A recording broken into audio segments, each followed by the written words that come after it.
Hi guys, welcome back to my YouTube channel the creativity corner. So guys, আজকে আমি তোমাদেরকে একটা রেজিনের কাজ দেখাবো। এটাই কিন্তু আমার ফার্স্ট কোনো রেজিনের ওয়ার্ক। ফার্স্ট না, এর আগে আমি দুটো মোবাইল কেস করেছি, যেটা আমি এক্ষুনি ভিডিওতে দেখাবো।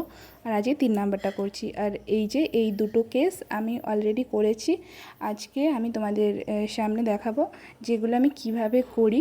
তোমরা চাইলে তোমরা এরকম বানাতে পারো। তোমাদের কভারগুলো পুরনো হয়ে গেলে তোমরা নতুনভাবে এভাবে সাজিয়ে নিতে পারো।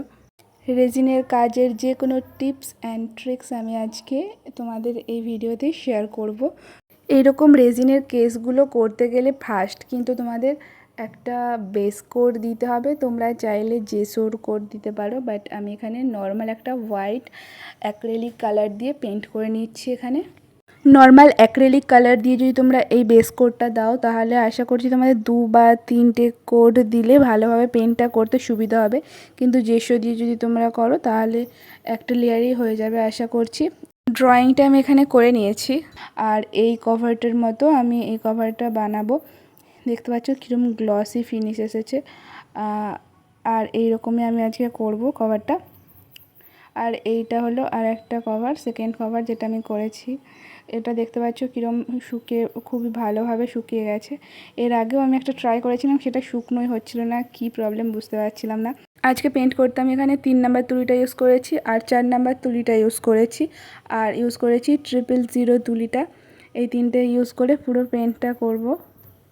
আর যে কালারগুলো ইউজ করেছি এগুলো অ্যাক্রেলিকের ফেবিক্রিলের অ্যাক্রেলিক কালার আর ক্যামেলের অ্যাক্রেলিক কালার মিলিয়ে মিশিয়ে আছে। আর এই যে এইটা হচ্ছে আমার কালার মিক্সিং প্যালেট। প্লিজ তোমরা কিছু এটা দেখে মনে করো না।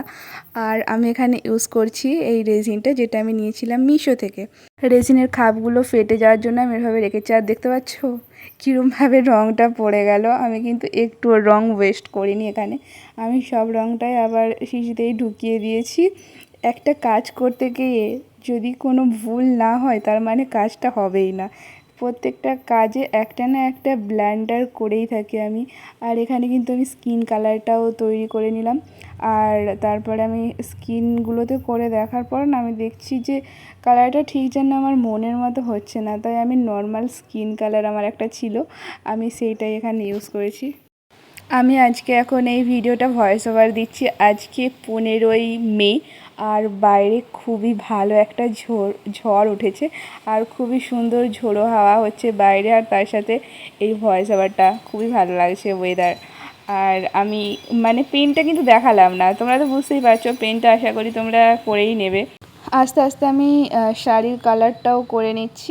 হ্যাঁ, যেটা বলছিলাম, বাইরে এত ঝোড়ো হাওয়া আর তার সাথে তোমরা টুংটাং আওয়াজটা পেয়েই যাচ্ছ। আশা করি এটা আমার জানালায় একটা হ্যাঙ্গিং আছে, যেটা থেকে এরকম সুন্দর আওয়াজ আসে। পেনটা কিন্তু আমার এখানে হয়ে গেছে। তোমরা চাইলে এখানে তোমাদের যে কোনো পছন্দের মতো একটা পেন্টিং করে নিতে পারো। আর এই যে দেখতে পাচ্ছ পুরোটা পেন্টিং হয়ে গেছে। আর আমি এটাকে সিকিওর করার জন্য আমি এখানে ইউজ করে নিচ্ছি ভার্নিশ। ভার্নিশটা কিন্তু মাস্ট, ভার্নিশটা কিন্তু স্কিপ করা যাবেই না। আমি এখানে ইউজ করছি ক্যামেলের ভার্নিশ। তোমরা তোমাদের পছন্দ মতো যে কোনো ভার্নিশ ইউজ করে নিতে পারো। ইউজ করে কিন্তু এটাকে একটু ড্রাই হতে দেবে। পুরোটা ভালোভাবে ড্রাই হলে তারপরে কিন্তু আমাদের রেজিনটা করতে হবে। ততক্ষণ আমরা রেজিনটা প্রিপেয়ার করে নিই। এখানে আমি নিয়েছি রেজিন, এটা হচ্ছে 2:1। আর এটাতে আছে আমাদের ওই 150 গ্রামের মতো। আর আমি এটাকে মিক্স করার জন্য নিয়েছি দুটো চায়ের কাপ আর একটা নিয়েছি আইসক্রিমের স্টিক। আমাদের এখানে যেহেতু কোনো মেজারমেন্টের মেশিন বা কিছু নেই, তাই আমি এখানে মেজারমেন্টের জন্য এই চামচটা ইউজ করছি।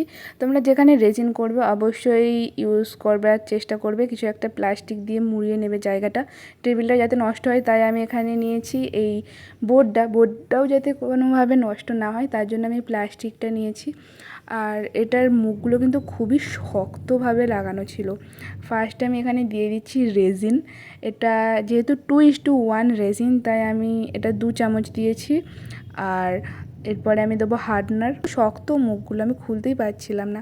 আর হার্ডনার দিয়েছি 1 চামচ। এবার এটাকে খুবই ভালোভাবে ধীরে ধীরে মিক্স করতে হবে।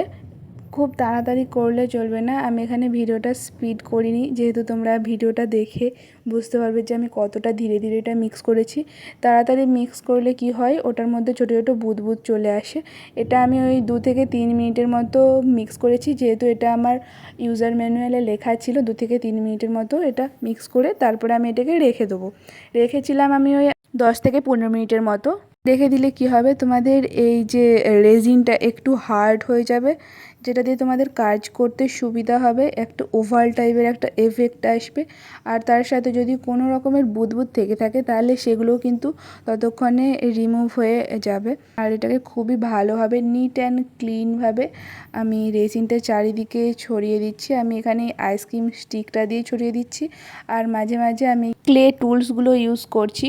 আর দেখো, তোমাদের যদি এই কাজটা করার পর এখানে যদি ছোটো ছোটো কোনো বুদবুদ চলে আসে, তখন তোমরা ম্যাচিস বা যে কোনো লাইটারের আগুনটা নিয়ে বুদবুদের সামনে নিয়ে যেতে হবে।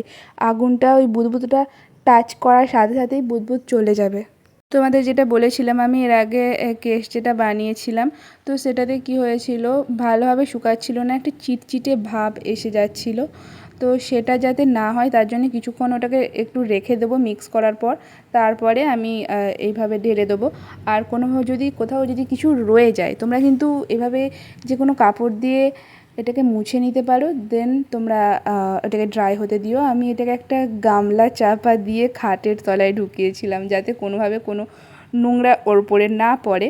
12 থেকে 24 ঘন্টার মতো আমি এটাকে রেখেছিলাম, কিংবা আরও বেশি টাইমও তোমরা রাখতে পারো। তো এটাই আমাদের এই কভারের ফাইনাল লুক। কীরকম লাগলো সেটা কিন্তু জানাতে ভুলো না। সো আজকের মতো এইটুকুই, দেখা হচ্ছে নেক্সট ভিডিওতে। ততদিনের জন্য বাই।